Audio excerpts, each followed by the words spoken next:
Gênesis capítulo 5. Gênesis capítulo 5.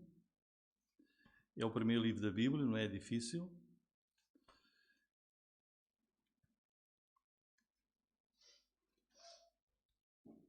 Muito bem. O título da nossa mensagem é Um Novo Começo. Um Novo Começo. E é a segunda parte desta mensagem. Como sabem, nós estamos a estudar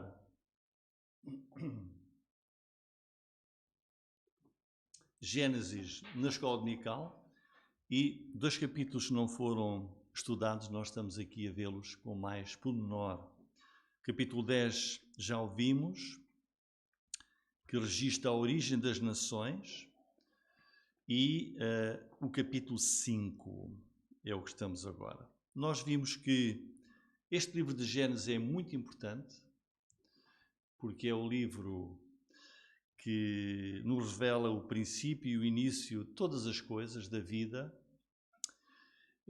Os capítulos 1 a 11 mostram-nos o início da humanidade, da raça humana, a razão da existência do homem.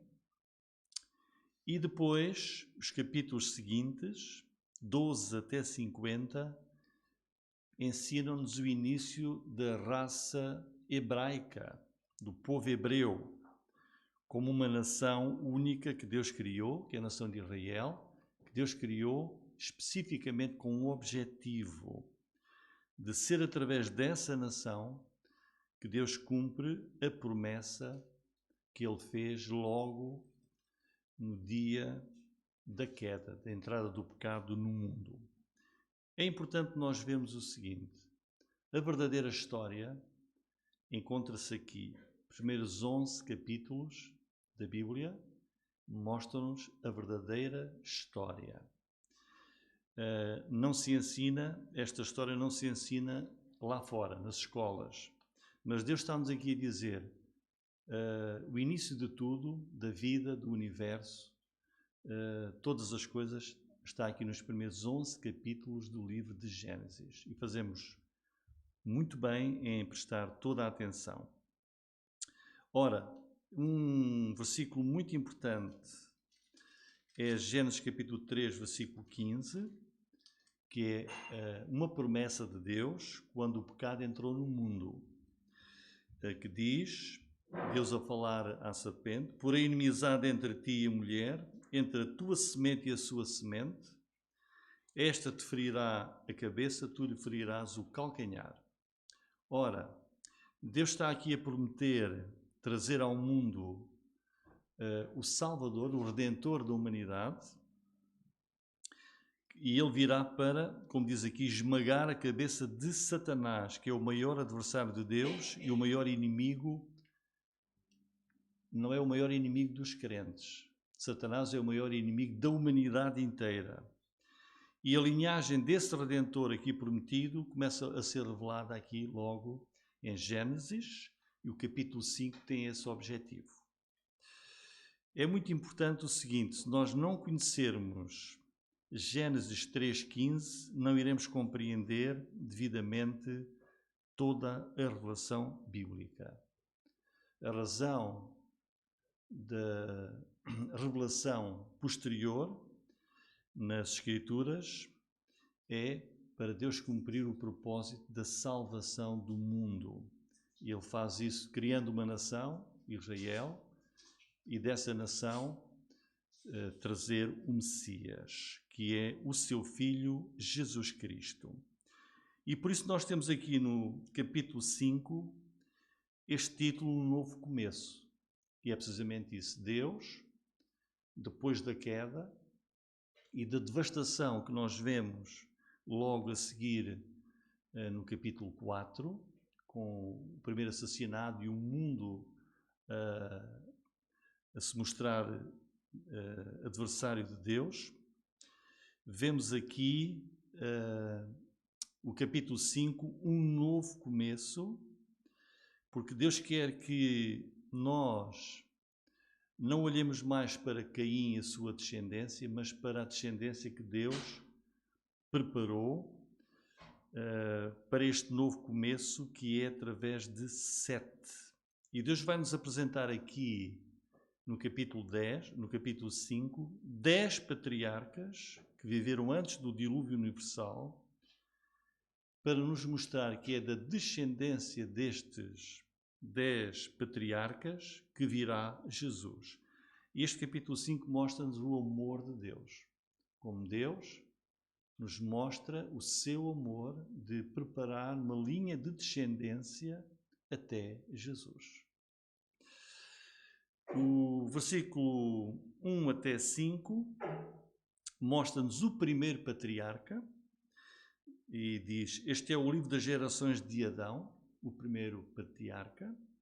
No dia em que Deus criou o homem, à semelhança de Deus o fez, homem e mulher os criou, os abençoou e chamou o seu nome Adão no dia em que foram criados. Adão viveu 130 anos e gerou um filho à sua semelhança. Começa aqui a revelação de, nos muitos filhos destes patriarcas, Deus a mostrar que há um que vai ser o escolhido para, através dele, a linha de descendência chega a Jesus. E aqui está. Quando Adão tinha 130 anos, ele gerou um filho à sua semelhança, conforme a sua imagem, pôs o nome de Sete. Foram os dias de Adão, depois que gerou a Sete, 800 anos, gerou filhos e filhas, e foram todos os dias que Adão viveu, 930 anos, e morreu. O que é importante vermos aqui? Que este início deste capítulo é importante porque Deus está aqui a corroborar a verdadeira história da humanidade. Ou seja, o homem existe, as pessoas existem porque Deus as criou diretamente. Temos aqui o primeiro homem criado por Deus, a primeira mulher. Portanto, não é verdade aquilo que se ouve sistematicamente, que o homem é produto de uma evolução de milhões de anos, milhares de anos. Deus diz o contrário. Deus diz, não, eu criei o homem à minha imagem e semelhança. Essa é a verdadeira história. Depois, vemos aqui a repetição dessa palavra e morreu. Vamos ver nestes patriarcas essa repetição. O que é que isto quer dizer? Prova que nós herdamos, os homens e as mulheres, herdamos muito mais do que a parte biológica de Adão. Nós herdamos uma natureza pecadora em resultado do pecado, e o resultado dessa natureza pecadora leva-nos a pecar, e isso resulta na morte física e espiritual. Não havia morte antes do pecado.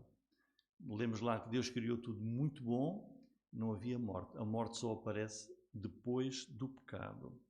É por isso que Romanos 5,12 diz: portanto, como por um homem entrou o pecado no mundo, e pelo pecado a morte, também a morte passou a todos os homens, por isso que todos pecaram. Quer dizer, Adão é, e isso está aqui, quando descreve aqui no capítulo 5, diz que ele viveu todos esses anos, teve filhos e depois morreu. Deus está a dizer o quê? Que Adão morreu porque desobedeceu a Deus. E Adão foi o representante da humanidade. Aquilo que Adão fez naquele dia, quando desobedeceu a Deus, aquele mandamento, e comeu da árvore que não devia comer, essa desobediência espalhou-se, atingiu toda a humanidade, toda a raça humana. Por exemplo, temos uma equipa de futebol. Tem muitos jogadores. Um jogador entra em fora de jogo, toda a equipa sofre com essa falta. Ou seja, a falta desse jogador que entra em fora de jogo afeta toda a equipa. Foi isso que Adão fez. O que ele fez afetou toda a humanidade. Contaminou a raça humana em termos de pecado. Nós nascemos já pecadores, com uma tendência natural para desobedecermos a Deus, e a consequência é esta que está aqui: morreu. Essa é a consequência, claro. Morreu fisicamente, isso é uma realidade que todos nós conhecemos, mas pior do que isso é a morte espiritual, de ficar o homem pecador, se morrer perdido espiritualmente, está perdido eternamente. Então vemos aqui que aos 130 anos ele teve um filho, e esse é o filho que Deus escolheu para, a partir dele, a descendência levar até àquele que foi prometido em Gênesis 3,15. Quem foi? Foi Sete.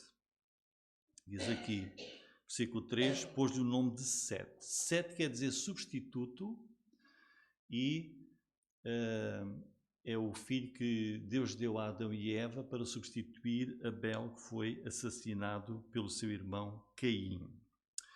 Ora, isto significa substituto, mostra esse nome claramente que este filho tinha um propósito importante. Ou seja, ao ser assassinado, Abel, parecia que o diabo tinha vencido. O diabo certamente pensou, Abel tinha um bom relacionamento com Deus, prestou o sacrifício e o culto que Deus aceitou, e o diabo pensou que seria esse por quem Deus iria cumprir a promessa de esmagar a sua cabeça. E daí ele ter sido assassinado. Mas Deus trouxe um substituto. O amor de Deus venceu. E por isso, Sete é esse que vai seguir a linha desse novo começo. E nós vemos aqui o registro histórico de Sete, o seu contributo, porque diz, versículo 6, viveu Sete 105 anos e gerou a Enos. E viveu Sete, depois que gerou a Enos, 807 anos, e gerou filhos e filhas.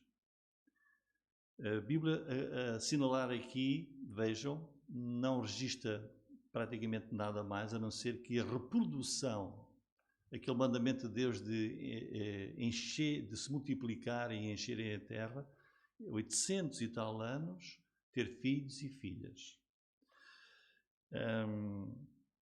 E depois, vemos aqui no final, perguntamos, será que Sete morreu? Viveu muitos anos, mas será que morreu? Morreu.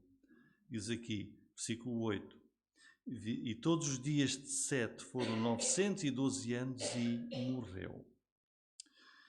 Ou seja, Deus está aqui a mostrar que ele estava certo. A morte entrou na humanidade e vai atingir todas as pessoas. Mas, versículos 9 até 11, temos aqui novamente o registro do filho que vai seguir a sua descendência, que é quem? É Enos. E vemos aí, versículo 9. E viveu Enos 90 anos e gerou a Cainã. E viveu Enos, depois que gerou a Cainã 815 anos, gerou filhos e filhas. E foram todos os dias de Enos 905 anos e morreu. Enos significa frágil, é o significado do nome, Enos.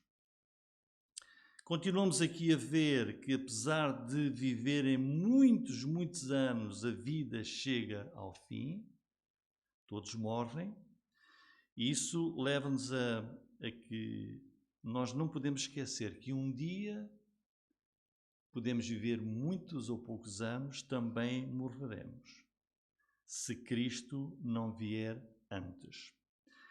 É por isso que o Salmo 90 nos diz, da parte de Deus, diz para que Deus nos ensine a contar os nossos dias de tal maneira que alcancemos corações sábios. O importante não é viver 100 ou 800 anos ou 900. O importante é, quer vivamos muitos ou poucos anos, diz aqui, pede a Deus que te ensine a contar os teus dias para que na vida que Deus te der cá tenhas um coração sábio. Quer dizer, escolhe o melhor da vida, a vida que interessa e que tem valor aos olhos de Deus. Ou seja, enquanto vivermos nesta terra, muito ou pouco, devemos investir a nossa vida naquilo que é eterno. Naquilo que é eterno. Que importa se a pessoa vive 800 ou 900 anos e perde a eternidade. Depois vemos aqui o filho que segue, que é Cainã.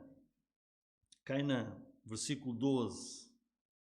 E viveu Cainã 70 anos e gerou a Maalel. E viveu Cainã, depois que gerou a Maalel, 840 anos e gerou filhos e filhas. E foram todos os dias de Cainã 910 anos e morreu. Outra vez a repetição. Deus é um bocado chato, será? Ele está a dizer, morreu. Deus está a dizer, é verdade, quando eu disse a Adão e Eva, no dia em que comer daquele fruto, certamente morrerão, era verdade. Satanás, não, isso não vai acontecer. Não vai acontecer, não foi? E Deus está a dizer, mas quem é que fala a verdade? A Bíblia diz que Satanás é o pai da mentira.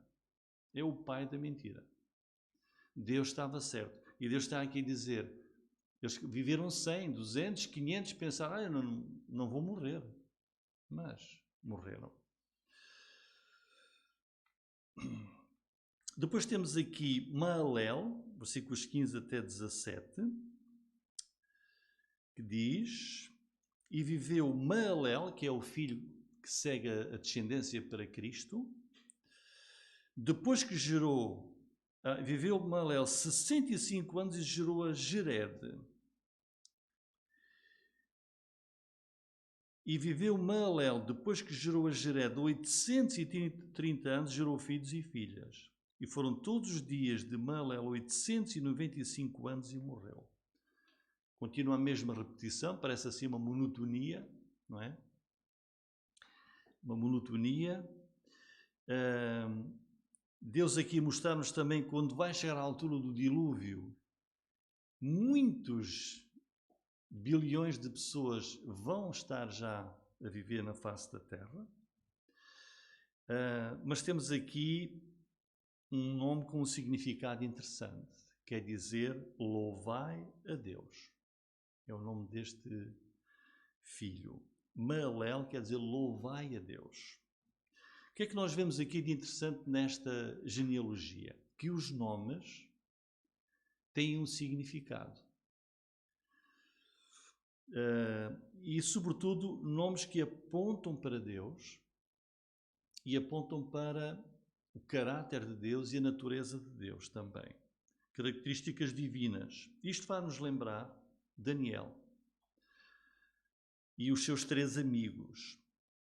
Lembram-se da história de Daniel? Foram levados cativos para a Babilónia.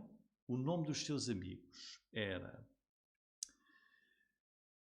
Ananias, Misael e Azarias. Eles eram todos hebreus, eram judeus, estes 4, Daniel e os seus 3 amigos.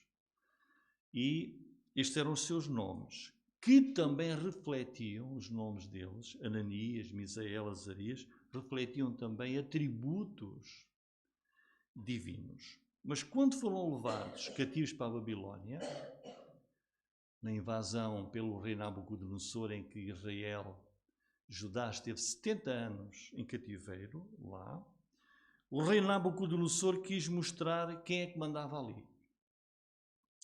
E o que é que ele fez? Mudou o nome destas pessoas. E passou o nome deles para Sadraque, Mesaque e Abednego. E a Daniel chamou Beltesazar. Eles tinham os nomes judaicos, hebraicos, que apontavam para características de Deus. Daniel, essa palavra El quer dizer Deus. E Nabucodonosor disse, não, quem manda aqui sou eu, os nomes agora vão ser outros. E estes novos nomes que deram a Daniel aos seus amigos tinham a ver com a idolatria babilónica, o politeísmo babilónico. Nabucodonosor queria mostrar que ele é que tinha autoridade e até autoridade sobre o Deus vivo e verdadeiro, porque mudou o nome deles para outro nome. Mas o que nós vemos no resto do livro de Daniel é o contrário. Vamos ver o poder de Deus a triunfar sobre a idolatria da Babilónia. Por isso olhamos aqui para Gênesis capítulo 5 e temos este filho, Malel, que significa louvai a Deus. E diz que ele viveu 895 anos e morreu também, o mesmo padrão. E depois chegamos ao seu filho, que segue a linha, que é Jered. E versículo 18. Viveu Jered 162 anos e gerou a Enoque. E Enoque gerou a Enoque. E viveu Jered, depois que gerou a Enoque, 800 anos, gerou filhos e filhas. E foram todos os dias de Jered 962 anos e morreu. Este nome, Jered, significa descida, mas é no sentido de descendente. E ele também viveu 962 anos, muitos anos, mas também morreu, igual. E vou apenas ler os versículos seguintes, que nós não iremos hoje considerar, que nos mostram o quê? Mostra-nos o Espírito Santo de Deus que inspirou a palavra de Deus a dizer, olha, agora presta bem atenção, porque há aqui algo diferente e muito importante. Vejam, versículo 21 e 24. E viveu Enoque 65 anos e gerou Metusalém, igual aos outros. E andou Enoque com Deus. Há aqui uma diferença. Depois que gerou Metusalém, 300 anos e gerou filhos e filhas. Algo aconteceu na vida dele, que quando gerou aquele filho, ele voltou-se para Deus. E foram todos os dias de Enoque 365 anos. E andou Enoque com Deus, repete, e não apareceu mais, porquanto Deus para si o tomou. E é aqui que nós vemos Enoque a enganar a morte, porque há algo diferente e especial nele. É isso que nós iremos ver na próxima mensagem. Amém.